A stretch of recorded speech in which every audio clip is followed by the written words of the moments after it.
welcome back to the Prairie Grit Studios for, well, whatever we're going to call this.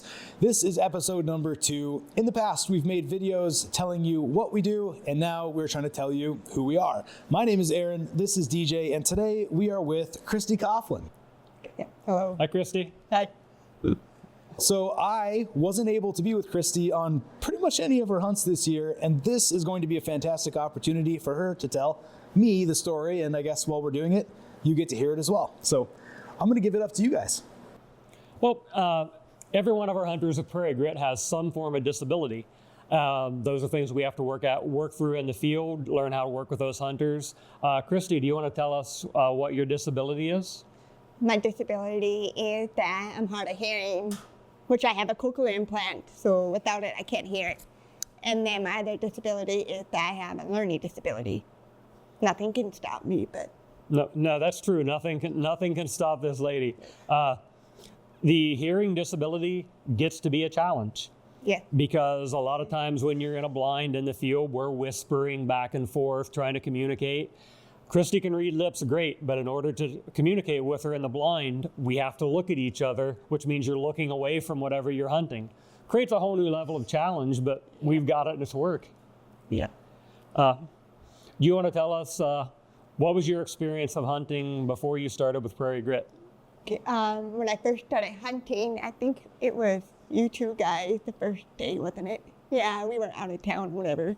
This tall tree bind or wherever we were at. Yeah.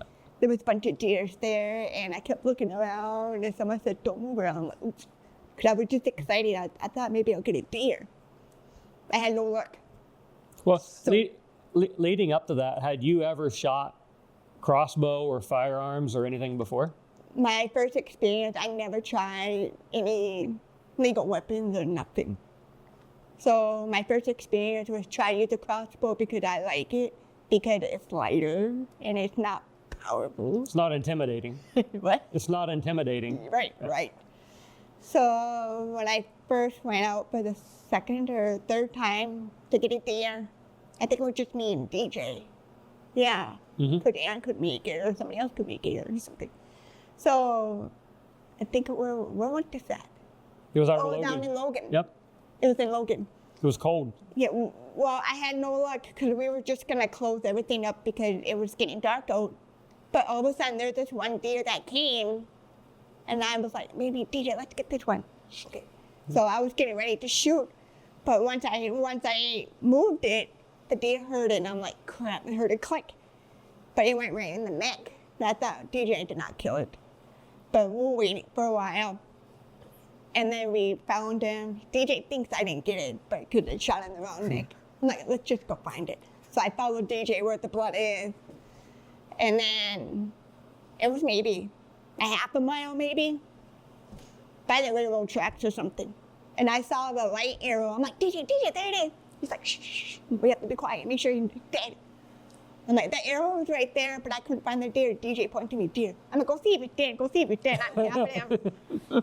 I'm like, yes, he's dead. But I shot him. I shot him where I was supposed to shoot him, but it was right in the neck. He moved. Yeah, I got my first deer with the crossbow. The deer moved on the shot, which that will happen times. Yep. And yes, you're right. I wasn't sure on that shot. I was very nervous. But it turns out when we got out of the blind, you would hit the jugular vein, and there was plenty of blood. There was no trouble tracking that deer right through the snow, right to it. So. Yeah. Christy, you didn't hunt at all before this. And you came to the Grit movies, right? And then some people sitting at this table with you peer pressured you a little bit, huh? I was literally shaking. I didn't really kill that. That's the first thing I killed. My first experience in hunting, yes. DJ, we were hugging each other, and he had happy tears, and I was like, excitement, but joy. So that was an incredible experience. Something you never forget. Nope. That's the thing about our hunts is, even when you're not bringing home an animal, a lot of times it's a day you'll never forget. Yeah. That's the great part about it. So I'm just having the experience like I never had in the past. Till the other guys told me hunting is fun. I was like, yeah, it's not my thing. So here I am, I caved in, and they're right. Hunting is fun. Sometimes just wanna peer be pressure's a cool. good thing. Yep. Said sometimes peer pressure's a good thing. Oh yeah, oh yeah. I looked at that deer that day and like, damn it. Oh, Come on. Well, after the deer, you were excited to try Yeah. more hunts. So in the spring, we got you a turkey tag. Turkey cake. Yep. You had to learn to shoot the shotgun. Yeah. A little more intimidating. Well, it's kind of a funny story, but DJ was right there for me. I didn't know what the heck I was doing. So we moved over because we were waiting for the turkey and all, but we had to move over to the other side because the turkey was not moving at all where I wanted to shoot it. So DJ transferred me over to the other middle side. And I'm like, okay, I was holding that, was it a 20 rifle? 20? 20 gauge shotgun. 20 each. Because I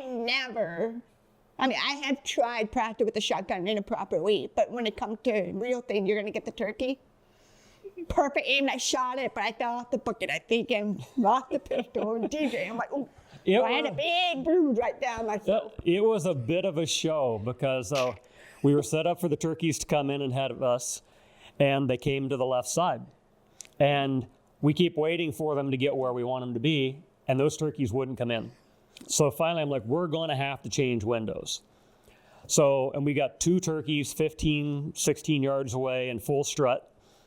So first of all, I got to get Christy to look at me. We communicate, okay, we're going to move windows. So she gets up and we move the shooting stick and we move the stool, and then Christy sits down and we ease the window open. I'm like, holy cow, they're still there. You know what it's like trying to move in a blind. But I almost failed that day. I almost failed you that day because we get her moved, don't have the camera going, we're just trying to get these turkeys. And I can watch Christy following the birds with a gun. And for most of our hunters, I'm leaning over the shoulder, whispering into their ear, whenever you're ready, take that shot. Anytime either one of them's within range. And I probably did that 3 or 4 times. I'm like, she can't hear you, DJ. So we have our hand signals. So I stick my hand out there and thumbs up as the signal. I never made it to up, and the turkey was down. So it was a great time. Yeah. I did tell you to shoot. Like, oops, it was perfect. Perfect right there. And a huge turkey. I think that was the biggest turkey we killed last spring. The whole time, I was Christy's just, come on, please, anytime. It was perfect right there. When you get to hunt with Christy, one of the great things is her excitement when you find the animal or recover the animal. There's no lack of enthusiasm here, I'll tell you that. Yeah, it was. I was just really proud of myself, and I learned a lot from these guys. Learned a lot, and I could pick up easily. I visualize easily than hearing it. I visualize it because I see it. But it's a great experience that I got to try. And I would definitely keep on going till my doctor tells me I retire from hunting. I hope not. No, we never retire from hunting. No, No. So, I hope not. If the doctor ever tells you that, it's time for a new doctor. so then over the summer, you were coming out to the shooting days at the Wildlife Club. Yes, I did. More crossbow, more rifle, more shotgun, getting more comfortable with it. Crossbow, So shotgun. when it came time to hunt this fall, you were a lot more comfortable than you were in the last year? I'm ready and boom. No.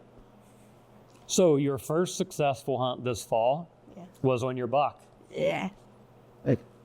Very, very, very. I was all excited. My family was happy, but my dad was like, he was proud of me, but I just don't like killing animals. Like, Daddy, get near me. Well, I'm okay with that, but. Well, and it was, we were hunting in the wheel blind down by the river, and the wind wasn't quite right, and I only had the windows open that we needed to have open. I didn't have the one open that was right out in front of me. We didn't know the deer was there. On the backside of that tree there? Yep. So I'm looking out the left side of the blind. She's looking out the right side of the blind, and one window straight on is our shooting window. Because we had to cut a hole in there. We had to cut one of the windows out to make it big enough for the crossbow. So we're looking out that, and we're talking and looking around and stuff, and pretty soon I was adjusting a camera, and I peeked out the window, and the buck was standing right there where we want him. Broadside, 15 yards in front of the blind. And I'm like, Christy, there's a deer. She's like, where? Like, the dog to get ready. Perfect. I think he was eating popcorn seeds. Was eating corn. Yeah. Yep. Perfect shot right there. And then he ran not very far, I want to say. Probably about 75 yards. The cool thing about that was we didn't get the footage of her killing it, but we got out and we found blood right away. Yep. And Christy's a good blood trailer. Yeah. She's a really good blood trailer. She's like blood.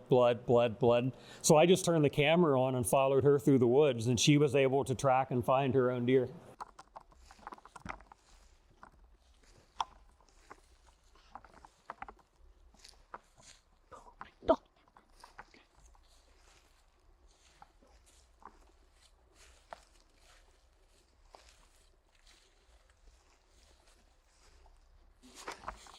Didn't go that far.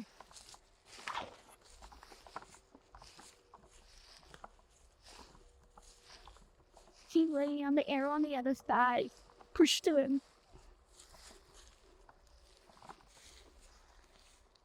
Yeah, almost hit it.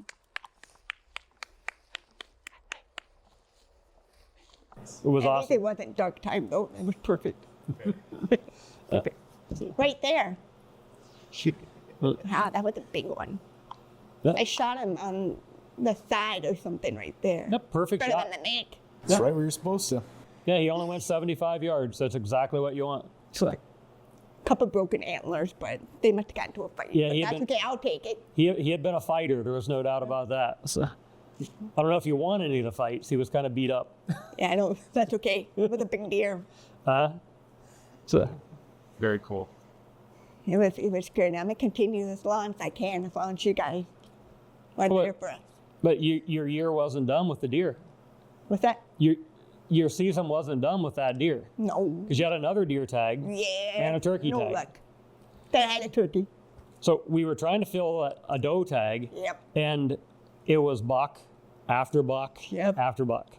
But then we got some nice turkeys to come in. Yep. There was too many turkeys. Uh, And the buck was right there, the doe was right there. There was one big buck, and I'm like, DJ, can I shoot that? He goes, no. I thought another DJ. He's like, no. I'm like, yeah. So our choice was either turkey or a doe, and we couldn't get a doe to come in. But turkey, Christy was able to take another really nice turkey this fall when we were down there hunting that. So the proper way I hold the gun. didn't get knocked off the bucket, any of that kind of thing. So. Very cool. It was good. It was fun. I really enjoyed it. But the more I get better, the more I'm used to it, the better I get. That's with everything. Yep. But you're in a lot of sports, so you're used to practice. Yep. You got that right. Yeah. So. That's one of the things that I've gotten to learn about you was when I first met you, it was, I don't really want to. And then it was like, I'll dip my toes in. And as soon as the toes touched, it was like, all right, cannonball. Because after you shot that first deer, I remember you either texted or you said, I've got a list. I've got a bucket list. I'm making a bucket list. And I'm like, welcome. Yep. On and on and on and on. Okay, the bucket's crossed off, Yeah. but what's next? Welcome. The third one. As soon as you cross one off, you're going to add 2 to the bottom. Yep. That's how this works. So yeah, who knows what 2026 is going to bring? We'll start applying for tags and see what's available. Yep. So Cool. Keep going on. have to get out the range. Maybe if we draw an elk tag or something, shoot a little bit bigger gun. Yep. But you've gotten more comfortable with the guns now. Yep. So That's true. Christy, a lot of our hunters are either somebody who hunted before or they were young kids who started into hunting. I think you might be maybe our only adult hunter who started as an adult. So you had to just step out of your comfort zone and try something completely new. What would you say to somebody who maybe has a disability that's a little nervous to try something new like this? Would you encourage them or? I have mentioned to someone before about it, like they're scared. They think they're gonna hurt themselves. I said, no. We have these fabulous, phenomenal experience hunting guides. They're there to help you. They're there to talk to you. They're there to practice with you. When you're ready, they don't push it. They do not push you. They work with you until you're more comfortable. And then when you're ready, they're there. once you got your prize, look, you did it. You learned a lot from these guys because they are very patient people, seriously. And I am no patient. But when it comes to learning from somebody that I can do it, if I get frustrated, I'm hard on myself. But they go through the strategies with you. But with every success, you feel more confident. If it was unsuccessful or successful, you did it. You tried your best. No. That's all that matters. You did your best. You tried. That's all that matters. There's another time you can do it. Don't. And we never consider a hunt unsuccessful. You might not sell a tag, but you're spending quality time outside with good friends. You get to watch nature. You get to be in a peaceful environment. But that's a successful day. So, It's one of the things we just talked about with Dave too, is what we're doing is it's not a canned hunt. We're going hunting, and there are variables outside of our control, and it is tough. And so, yeah, you're going to have unsuccessful days, unsuccessful when it comes to punching a tag, but that's part of the process. And it would be a disservice to you or anybody else to not be part of the whole process. And you got to, which is great. One thing I wanted to say quick is that we are volunteers and not guides. I didn't want to stop her in the middle of saying that awesome things, but volunteers, not guides. we're volunteer guides. We're Yes, unpaid. that's unpaid volunteer guides. North Dakota Game and Fish Department. We do not guide professionally. But taking the wild animal, that part of the equation is actually why we didn't get her doe tag filled. Because you've hunted down here behind the house this year, an unusual amount of young bucks. And Christy tell you, every time we had a mature doe coming in, we're like, okay, we're going to make this happen. Those young bucks would show up and they would harass that doe because it was in the middle of a rut. So we never saw a doe standing still in all the days we hunted down there through season. Just one of those things. Just a bunch of teenagers at a high school dance. Love is in the air. Very cool. Awesome. Do you have anything else for us, Christy? Anything exciting? To make you guys proud, I have another bucket list. Let's keep on going till I reach all of my bucket list. Yep. We'll start applying for tags very soon. Just let me know when And I'm we'll ready. see what the year's going to bring. I'll tell you, Christy, you've already made us proud enough. You work on making yourself more Make proud you of guys yourself. proud, yep. You're doing Well, great. I want to throw something out there that's not hunting related. This lady does a lot of Special Olympics. Yes, I do. In June, she is going to the USA Games in Minnesota Yep. to represent North Dakota for bowling for Special Oh, Olympics. heck yeah, there you go. So, That's a real Pretty athlete cool. here. Yeah. I'm a bowler. Awesome. Cool. Should we wrap her up there? yeah, I think this was a great session. Cool. Well, thanks guys for watching, and I hope you enjoy. If you didn't check it out, check out the last one with Dave. And if you're new to us, we have a variety of different videos and things documenting all of our adventures in the past. YouTube, yep. We're Prairie Grit Outdoors, so find us on YouTube, Facebook, Instagram, all the places that you can find cool people. We'll be there. Okay, we'll see you on the next one. Awesome. Thanks.